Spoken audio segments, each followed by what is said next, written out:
Hi everyone. Just want to say thank you for taking the time out of your day to sit and listen to my research, and I hope you enjoy it. So you might already know this, but it's on relationships between waterfowl beak morphology, ecology, or feeding ecology, and sensory brain region pathway structure. It's pathway structure and brain region structure. Fumbled over my words a little there. And so, a little brief introduction. So waterfowl are made up of a wide variety of species, including ducks, geese, and swans. They exploit a wide variety of food sources, such as grasses, aquatic plants, fish, insects, amphibians, worms, mollusks, and many more. There's very large abundance, and that paves way to various feeding ecologies or feeding strategies. And based on this, past researchers have done the hard work for us and classified them into 4 groups: dabblers, divers, active pursuers, and grazers. And some of these classification exemplars: for a dabbler, we have a mallard, and dabblers pluck at vegetation and immerse their beak in water to filter small seeds out. They can also use their tongue to create a pumping action, trapping prey in the lamellae of their beaks. And then we have an active pursuer, such as the red-breasted merganser.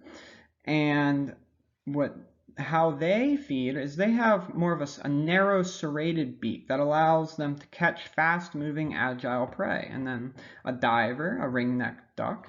And divers have more of a broad flat beak that allows them to pick up plant tubers and sift through sediment. And lastly, the grazer, or the Canada goose in this case, eat more vegetation, so they usually have more of a short, stout, and powerful beak to grab tubers from the ground. And so the mechanism behind the tactile sense is the sensory receptor cells, or mechanoreceptors, that take in information, touch information, and then they conduct out along the trigeminal nerve, which is a focus or focal point, and then it terminates in the principal sensory trigeminal nucleus, PRV, and the nucleus basorostralis. Now I'll mainly be focusing on the PRV I have focused on the PRV. I haven't focused on the nucleus basorostralis. That's for the future.